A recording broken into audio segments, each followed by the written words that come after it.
Jax's revenge domain. She said, "We need someone with fresh energy and modern thinking." Right after pushing me out to promote her kid to senior analyst, she thought I'd go quietly. She thought I was just another old-timer ready for the pasture. But what she didn't know was that I'd built the entire financial backbone she was sitting on. And when I walked out, I didn't walk alone. My name is Jeffrey Coleman, and I'm 54 years old. For 26 years, I was the guy keeping Prime Edge Financial Solutions running behind the scenes. Not the face on the company website, not the voice in investor calls, but the one making sure our numbers never missed a regulatory deadline and our risk assessments kept us out of trouble. I started at Prime Edge right after my Navy discharge in 1998. 8 years as a finance officer on destroyers and cruisers taught me discipline and attention to detail that most business school kids never learn. When you're managing a ship's budget in the middle of the Pacific, there's no room for error. One miscalculation and your crew doesn't eat, or worse, critical systems fail when you need them most. That mindset carried over into civilian life. While dot-com companies were burning through cash like it was confetti in the late 90s, I was building systems that would last decades at Prime Edge. The company was smaller then, maybe 200 employees, handling regional banking and investment services. I started as a junior analyst, but quickly proved I could do more than crunch numbers. I could see the big picture, understand how every department's data flowed together, every automated process, every risk calculation model, every compliance framework that kept us profitable through 3 recessions. That was my work. The 2001 crash, the 2008 financial crisis, even the 2020 pandemic disruption, Prime Edge sailed through them all because our systems were bulletproof. I'd learned from the Navy that preparation prevents disasters. The thing about being in finance for 26 years is you become invisible in the best way possible. Management doesn't think about you until something goes wrong.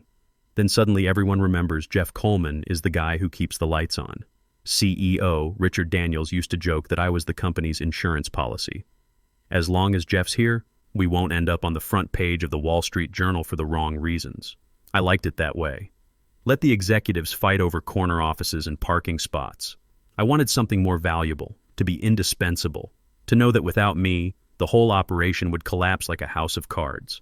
My personal setup made stability crucial. My wife Sarah and I got married in 2002, bought a house in the suburbs, planned for the future. When our daughter Emma came along in 2003, everything became about providing security for my family. The Navy had taught me to plan for contingencies, and civilian life required the same strategic thinking. 2 years ago, that planning proved essential. Sarah was diagnosed with breast cancer during a routine mammogram. Thank God we caught it early, but the treatment was brutal. Surgery, chemotherapy, radiation, the whole nightmare. Our insurance covered most of it, but those copays and deductibles add up fast. We're still paying off about $15,000 in medical bills, even with my decent salary and benefits. The good news is Sarah's clean now. 2 years cancer-free and getting stronger every day. But it changed our perspective on everything. Life's unpredictable. You need financial security when the unexpected hits. Emma's a junior at State now, studying engineering like her old man. Tuition runs about $25,000 a year with room and board. Not cheap, but we planned for it. I've got a 529 plan that's been growing since she was born, plus we saved extra every month. Still, watching that college fund drain is painful, especially knowing there's another 1.5 years to go. My retirement timeline was solid. Work until 59, then transition to part-time consulting for a few years while drawing from my 401k. Full Social Security at 67. The house would be paid off by then. Emma would be established in her career. Sarah and I could travel, maybe get that RV we've been talking about. Simple plan, achievable goals. Prime Edge had grown over my 26 years from that small regional outfit to a mid-size firm with about 1,200 employees across 3 states. We handled everything from municipal bond financing to corporate pension management. My department alone managed over $400 million in assets, and my automated systems processed thousands of transactions daily without human intervention. I'd built those systems piece by piece, learning each department's needs, understanding how regulatory requirements changed over time. The compliance reporting system I designed in 2015 saved us $200,000 annually in consulting fees. The risk assessment models I developed helped us avoid the subprime mortgage disaster that killed smaller firms. The automated audit preparation system meant we never failed an examination. But here's the thing nobody in management understood. Those systems weren't just software you could hand off to anyone. They required institutional knowledge, understanding of why certain decisions were made, knowing which workarounds existed for edge cases. I was the only person who truly comprehended how everything connected. That's what made me valuable. Not just my technical skills, but my memory of why we did things certain ways, what problems we'd solved before, which vendors could be trusted, which regulatory changes mattered. 26 years of accumulated wisdom that couldn't be downloaded into some kid's laptop. Then Catherine Winters arrived, and everything changed. Catherine swept in 18 months ago like a hurricane in designer suits. All MBA buzzwords and strategic vision, fresh from Wharton with an important last name. She was board member Harold Winters' daughter. Her official title was VP of Strategic Innovation, which nobody could define but everyone pretended to understand. Within 3 weeks, she had the corner office on the executive floor and a mandate to modernize operations. I should have paid more attention when they announced her hiring. The press release talked about bringing fresh perspectives to traditional financial services and leveraging next-generation leadership capabilities. Corporate speak that usually meant nothing, but in Catherine's case, it was a warning shot I missed. At first, I kept my head down. Another connected hire, another management fad that would blow over in 18 months. I'd outlasted plenty of them over 26 years. Remember the Six Sigma craze in 2005? The Agile methodology push in 2012? The blockchain revolution of 2018? They all came and went, but the fundamental work of managing money and staying compliant remained the same. Catherine was different. She wasn't content to collect a paycheck and play corporate politics. She had ambition, energy, and something more dangerous: the backing of serious money. Harold Winters owned 12% of Prime Edge and chaired the audit committee. When his daughter wanted something, it happened. The warning signs started during her first all-hands meeting in March 2022. The whole company crammed into the main conference room, overflow watching on video screens. Catherine stood at the podium like she was announcing the moon landing, talking about digital transformation and next-generation financial leadership. The financial services industry is at an inflection point, she said, clicking through slides full of charts and graphs. Companies that embrace innovation will thrive. Those that cling to legacy thinking will become obsolete. Her eyes scanned the room as she spoke, pausing on each department head over 45. When they landed on me, I saw something cold behind the corporate smile. Calculation, assessment, dismissal. Some of you represent our future, she continued, voice smooth as silk. You understand that disruption creates opportunity. Others have been here so long you've become part of the furniture, comfortable, familiar, but ultimately limiting our growth potential. The younger employees nodded along like bobbleheads. The veterans, people like Stephen Walsh from IT, Linda Foster from accounting, Timothy Garcia from legal, exchanged glances. We'd heard this song before, but something about Catherine's delivery felt different, more personal. We need to think differently about everything, she said, clicking to a slide showing employee age distribution. Our average tenure is 12 years. In technology companies, it's 3. That should tell us something about our adaptability. I kept my expression neutral, but inside I was already running diagnostics. This wasn't just corporate transformation theater. Catherine had done her homework, knew exactly who she was targeting, and had the political backing to make changes. If she wanted a war, she'd picked a dangerous target. Over the next months, Catherine's transformation began in earnest. First came the consultants, kids fresh from business school who strutted around with tablets and disrupted workflows that had run smoothly for years. They called themselves change agents and asked questions like, why do you manually verify these calculations when AI could do it? And, have you considered moving this to the cloud? What they didn't understand was that financial services isn't like selling shoes online. When you're managing pension funds and municipal bond portfolios, good enough isn't acceptable.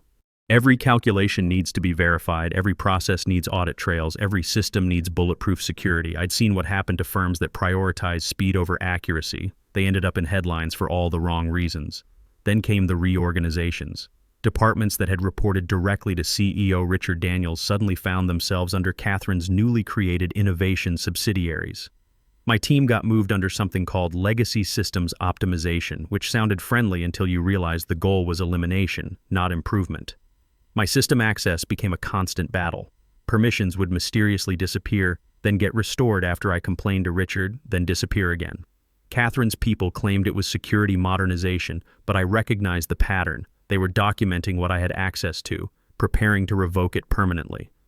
The real escalation started when Catherine hired her outside technology team.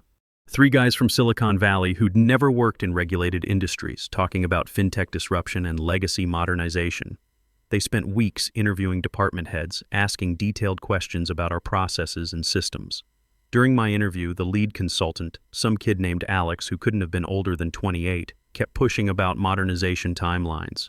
How long would it take to migrate your proprietary systems to cloud-based platforms? What's preventing automation of these manual processes? Who else understands these systems well enough to manage the transition?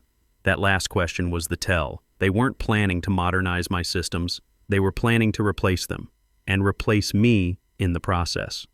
I started making copies of everything, not stealing company property, just documenting what I'd built and when. Every email about system requirements, every contract amendment, every piece of intellectual property I'd developed on my own time. The 2008 contract renegotiation that gave me ownership of custom solutions I created outside business hours. The risk models I'd developed during weekends and evenings that saved PrimeEdge millions in regulatory fines. Most importantly, I reviewed subsection 12D of my employment agreement, the clause that protected intellectual property I'd developed independently. During the financial crisis, PrimeEdge needed custom solutions fast but couldn't afford consultant fees. I'd worked nights and weekends building automated systems, and the company agreed I could retain ownership in exchange for unlimited usage rights.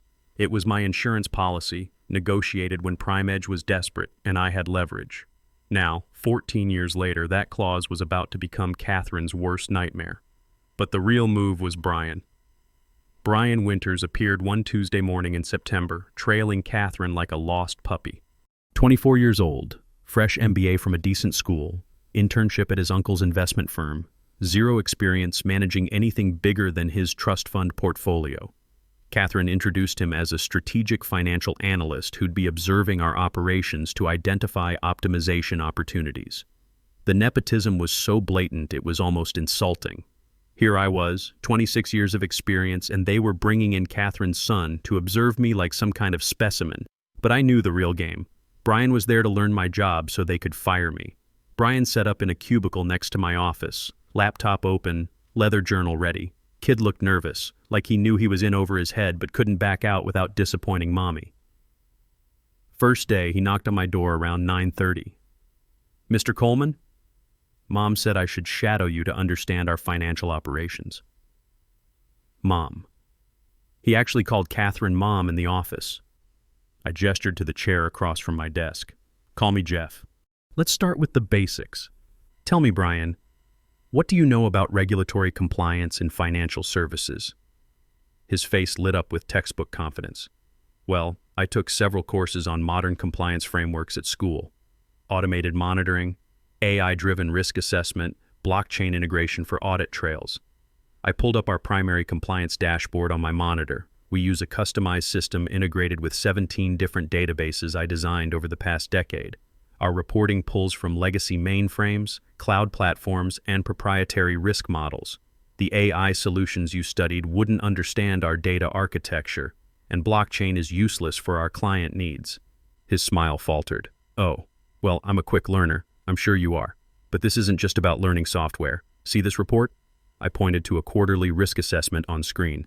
Every number represents millions of dollars in client assets. One misplaced decimal point, one broken integration, and our entire regulatory filing collapses. The SEC doesn't accept "we're still learning" as an excuse. Over the following weeks, Brian shadowed me like a dedicated puppy.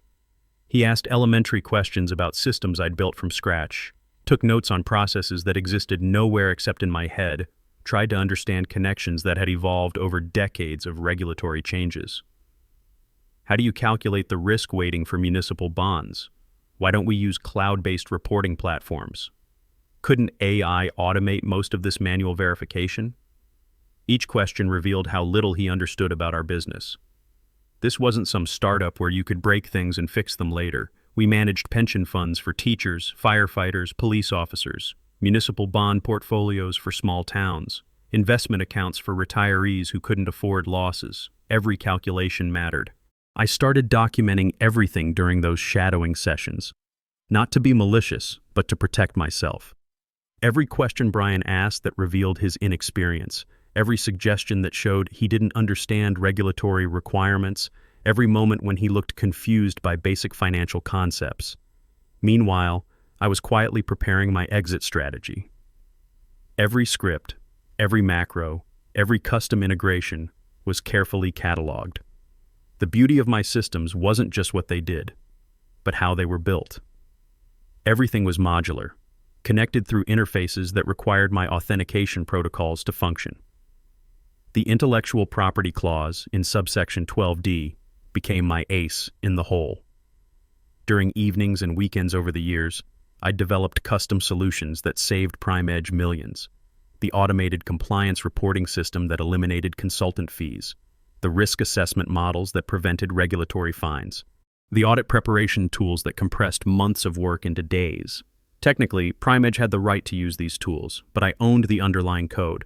More importantly, the systems required authentication keys that only I controlled. Without those keys, the software was useless. I started making strategic backups, transferring my intellectual property to personal servers. Not stealing company data, just securing what legally belonged to me. PrimeEdge could keep using the tools, but access would depend on my continued cooperation. The irony was beautiful. Catherine thought she was eliminating a costly employee. What she was actually doing was removing the person who held the keys to everything she needed to succeed. Brian grew more nervous as weeks passed. He'd initially approached our sessions with MBA confidence, but reality was setting in. During our third week, he finally asked the question I'd been expecting.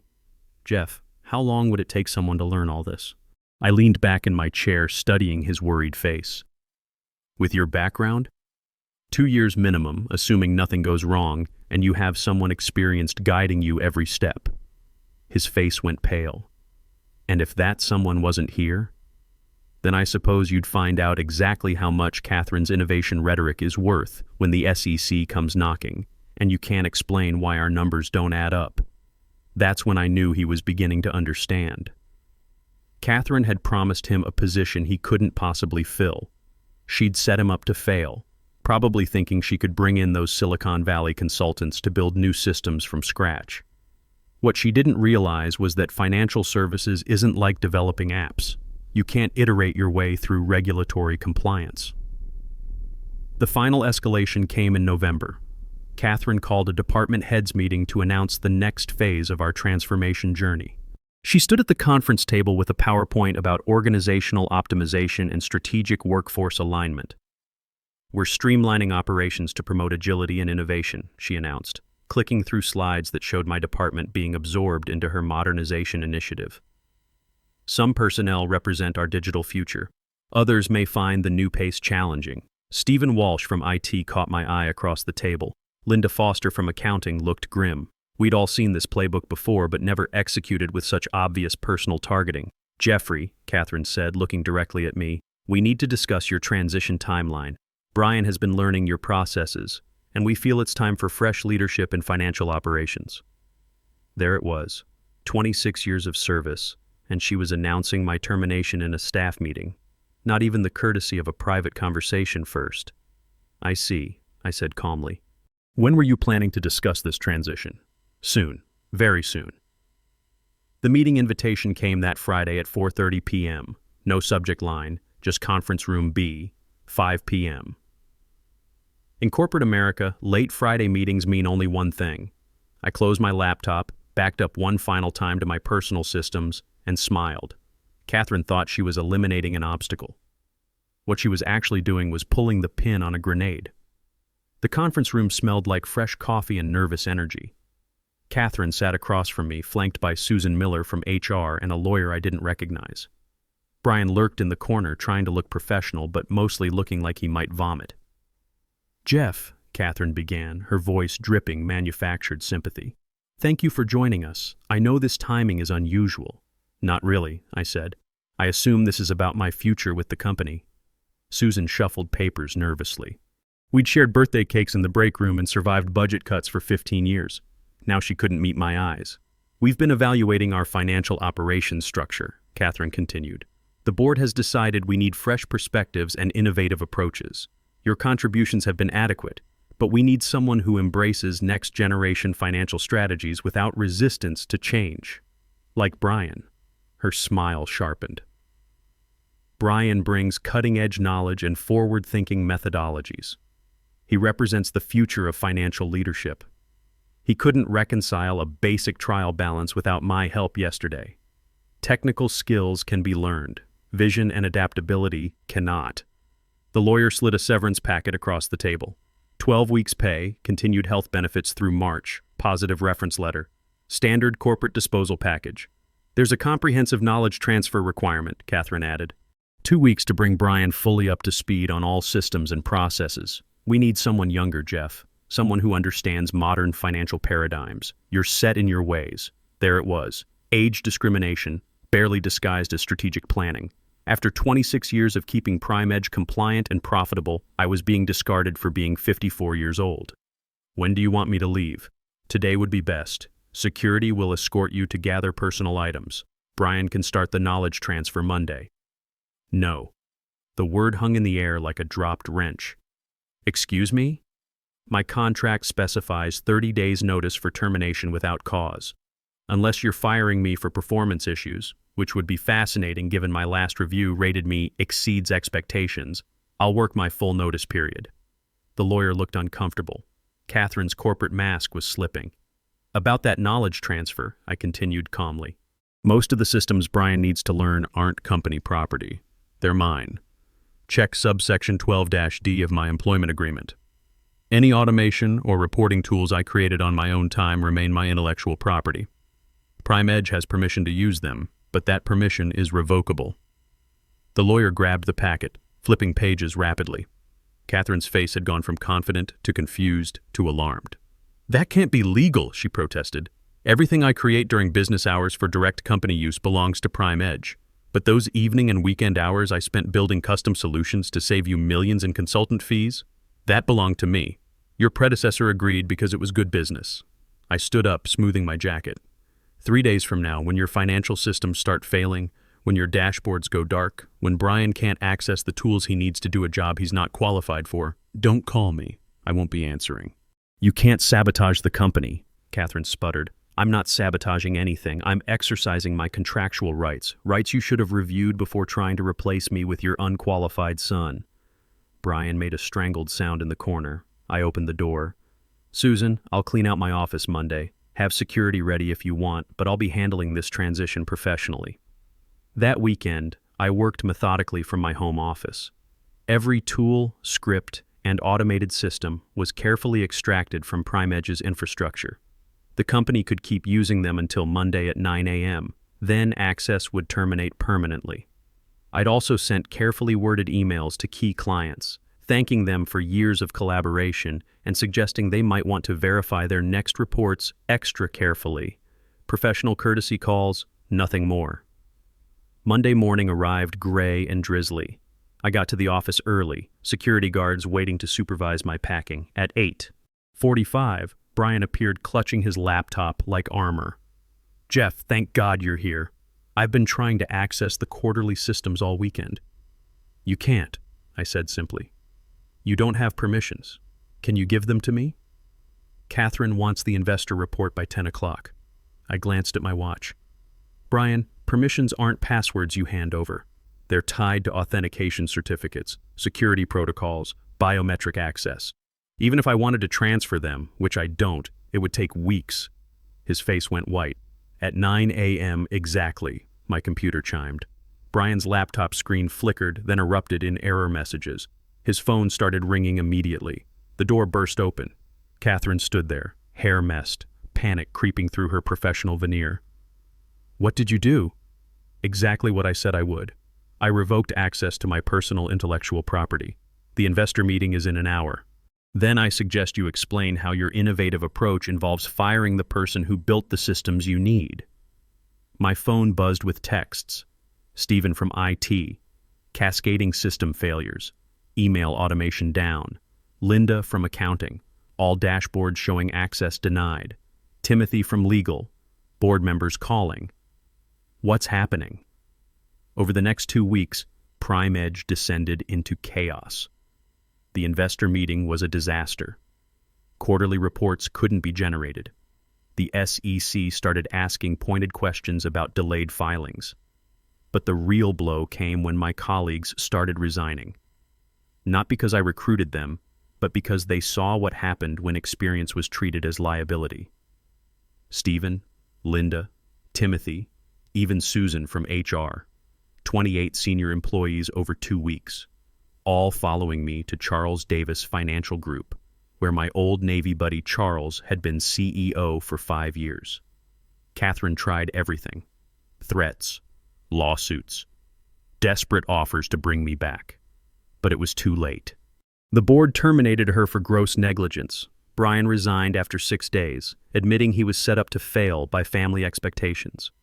6 months later, I'm Senior VP of Operations at Davis Financial, making 40% more than Prime Edge ever paid me. My team is intact, my systems are better than ever, and my retirement is secure. Emma's tuition is covered, Sarah's medical bills are history. Catherine sent one final email through her lawyer offering consulting fees to fix what she'd broken. I didn't respond. I was too busy building something new with people who understood that innovation works best when it builds on experience, not despite it. Sometimes the best revenge is simply knowing your worth and making others pay the market rate for underestimating it. The most dangerous employee to underestimate isn't the loudest or the youngest. It's the quiet professional who spent decades making everyone else look competent. In corporate America, they'll call your experience outdated right up until the moment they realize it was the only thing keeping their house of cards from collapsing.